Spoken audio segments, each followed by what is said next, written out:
Hello and welcome to the European Reference Network TransplantChild ERN Help Desk Assistant webinar. Today we will share tools and features as well as a general overview of both ERN support IT platform. So why IT platforms within ERNs? As you may know, the European reference networks are virtual networks involving healthcare providers across Europe.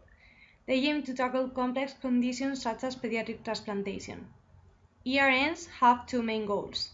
The first one is the collaboration of members across Europe through the concentration of knowledge and resources, and the second one is the healthcare of patients through virtual advisory boards. Two IT platforms have been developed within the ERNs to achieve these two goals. The first one is called ECP, European Collaborative Platform. This platform supports the member in their online communication, document management, and event organization. The second platform developed is CPMS, Clinical Patient Management System. This is a secure web-based application to support the ERNs in their diagnosis and treatment of low-prevalent complex conditions. The main objective of this platform is to provide tools to virtual consultation.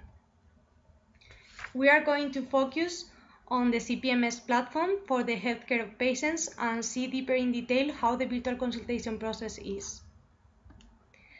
The patients suffering from a complex condition, for example, pediatric transplantation, receive care in their national healthcare providers. The health professional from the center might request further advice for the diagnosis or treatment to the specific ERN, in our case to TransplantChild, through CPMS virtual consultation panels. The ERN invite a board of experts to collaborate in the consultation panel, giving advice on the patient case. Finally, the health professional of the center, supported by the expert's advice, gives treatment or diagnosis to this patient. Virtual consultations are done through the CPMS. There are two main profiles within these virtual consultations. You can be the health professional from the center that requests advice to the ERN, or you can be the expert from the ERN that is invited to collaborate in a consultation panel giving advice. You can be both roles within the system. Now we are going to see deeper in detail the CPMS login. How can you access to CPMS? The CPMS ECP login is done through the EU login. Therefore, you will need to create first an EU login account with your email and password. As CPMS is a secure system that manages patient information, all data should be protected. Therefore, a second validation method is required to access this platform. In this case, you will have to link your mobile phone to the account. Afterwards, you will have to request access to CPMS, indicating your ERN, your institution, and your professional role. You can be a health professional or a researcher. Finally, the coordinator of the ERN will accept your request. Once you have access and you have the account, you can go into the platform by going into the TransplantChild webpage. You will find a link on the top that says CPMS platform login. That will redirect you to the system. In order to do the login, you will have to click on EU login. Then write your email, password, and your verification method. You will receive a challenge email with a code, and once you enter this code into the system, you will be able to access. If it is the first time you access the platform, you will have to set your preferences. This is important in order to collaborate as an expert in consultation panels. You will have to write your professional role and thematic areas. Once they are settled, you can access completely the CPMS. This is the general dashboard of the system. As you may see, there are three different sections. The first one, the applications, where the virtual consultations takes place. The second one, the training videos, where you will find all the CPMS webinars. And the third one, the CPMS documentation, where you will find the data standards, the user manual, and the consent of the patient. The most important part of the system are the applications. Here, the virtual consultations are carved out. In the center application, you will find all the information about your center. This space is made if you are going to be the health professional that requests advice to the ERN. The ERN application, you will find all the information and all the panels related with your specific ERN, for example, TransplantChild. Here, you will access this application whenever you want to contribute in a panel as an expert. Before enrollment, there is a set of checklists that we should have before enrollment. Make sure you have parents' consent and access to clinical information. Make sure that also you will be able to upload documents, images in a de-identified or self-domined manner. The ERN standard consent form template. Here is it. There's this standardized consent form is divided in 3 stages. We have the first part. It's focused on the ERN purposes. The second part on data protection and a specific of each consent that the patient is giving. The first consent is consent for care, which is the minimal required consent that the patient is supposed to give in order to include the patient within CPMS. The second consent is to be registered in a database. And the third consent is if they would like to be contact if there was to be a future research. At the second page of the consent, the lead supposed to fill it out and make sure that the patient sign the consent, whatever consent they have given, and also indicate the date. So one of the very important part is that the panel lead or the health professional that going to include the patient within CPMS has to make sure that he have given the patient enough information and that the patient is informed, he know that his data is secure and that the patient can withdraw at any moment. And also that if he have given consent for a registry, that every 15 years his ERN will be reviewed.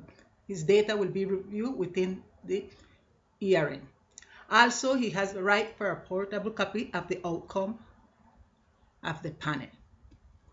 Another step that we should take into account, highlight for enrolling healthcare professional, the panel lead. The panel lead has to enroll a patient, open a panel, and make sure that he moves the panel forward from one step to another.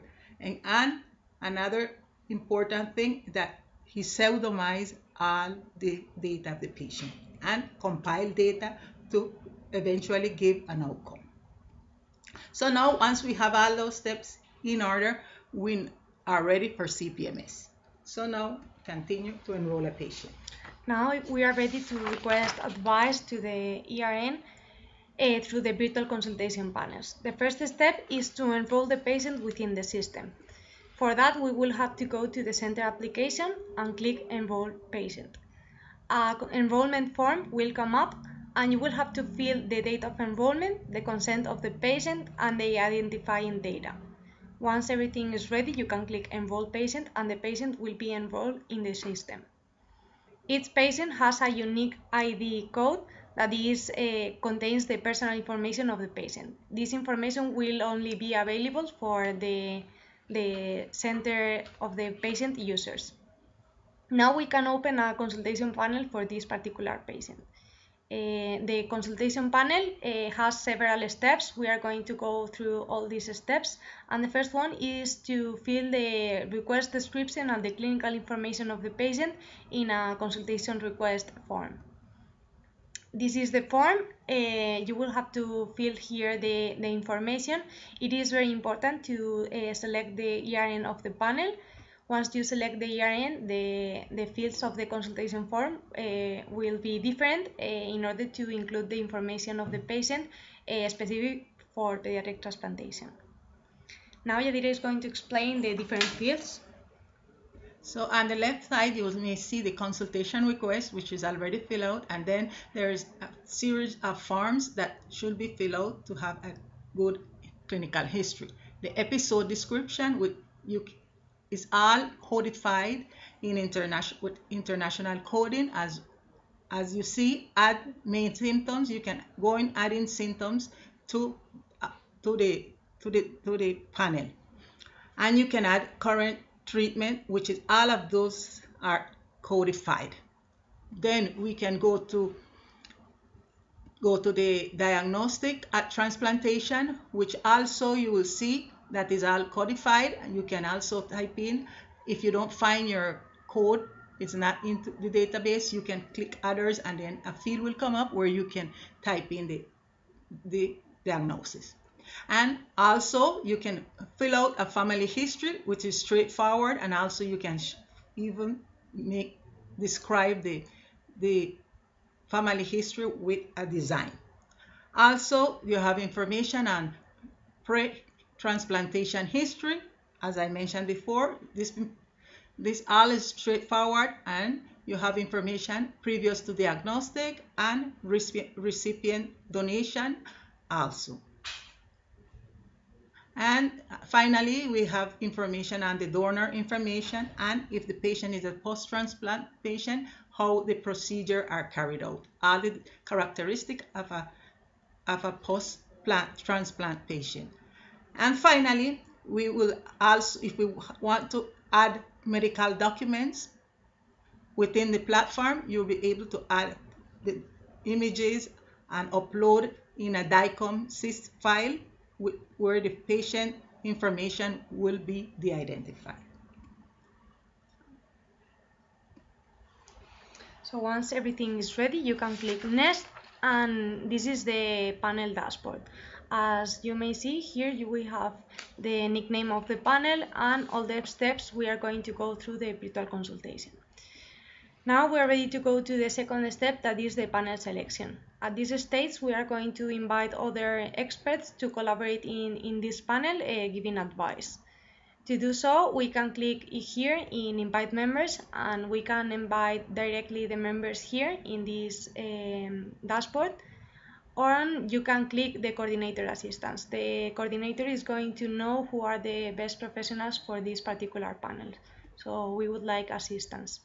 Now we have to wait until all the experts join to the panel to go to the next step. Once they join, we can go to the data completion stage. At this stage, the panel lead has to complete the clinical information of the patient, attending the rest of the panel member requests. As I mentioned, the rest of the panel members can see the clinical information of the patient, and they may request additional data by clicking here. The panel lead will receive a notification in the panel, and he can edit the consultation form by clicking here, and he will be able to add new information or modify the information we already have. Now we are ready to go to the assessment. At this stage, the panel members can make contributions to the case, and they can also schedule meetings. As I mentioned, once they are in the panel, they can comment here in the timeline, they can chat with other members, and they can put their contribution here. They can also schedule meetings. There are two types of meetings: the recurring meetings that are part of the ERN, and the individual meetings. In the individual meeting, you will have to set the date, the hour, and the duration. Please remember to invite participants to the meeting so they can join to the meeting once it is scheduled.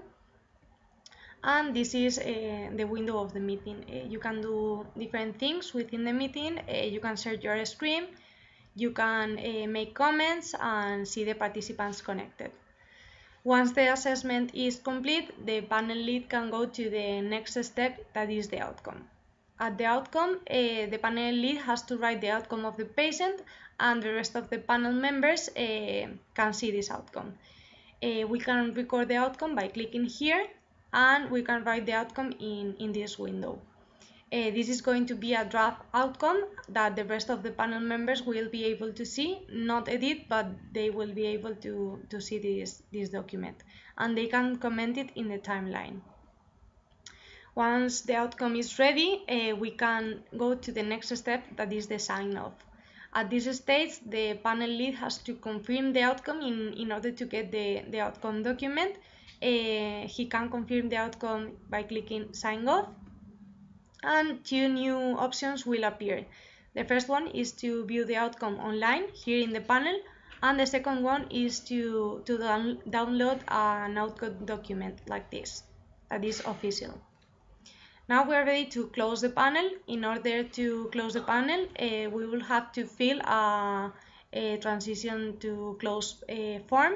That is a very quick form indicating the time spent on the panel, the success, and the outcome.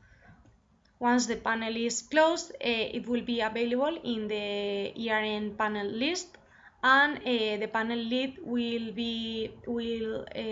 make data available for registries if the patient has given the consent for it. So this is all you can do as a health professional that is requesting advice to the ERN. Now we're going to see a little bit what can you do as an expert giving advice in a consultation panel. If you are an expert now, you will have to go to the ERN application, and in the dashboard you will see a specific section for panel invitations. Here you will have all your invitations, and you can click in each invitation in order to accept it. Here you will have to check also the task list. There is very important information here, and if you are contributing in several panels, it's very important to check this list regularly. So this is the panel. You will have several options to contribute. You can request additional data, as I was commenting before. You can also attend and schedule meetings as a panel member. You can also give your contribution here in the timeline. You can save the information as a comment, just informative, or as a task. And once the assessment is ready, you will have to record your contribution here. This is important because this is going to be your official contribution to the panel. You can write your contribution here, you can also attach files, and you can see other members' contributions in the tabs. You can comment them in the timeline as well. At the outcome stage, as an expert, you will be able to view the outcome and make comments to them in order to confirm it. Now that's all you can do as an expert. Let's do a quick review. If you are a health professional from the center that is going to request advice to the ERN, you will have to enroll the patient with the enrollment date, the consent, and the identifying data. Then you can open a consultation panel for this patient, fill in the clinical information, inviting members, doing the assessment, and finally writing an outcome. If you are an expert from the ERN that is going to contribute in a panel giving your advice, you will have to go to the ERN application, accept your invitation, enter the panel, and do the assessment. Within the assessment, there are different options. You can request additional data, attend or schedule meetings, make comments in the timeline, and you will have to record your contribution. So that's all for virtual consultation and CPMS.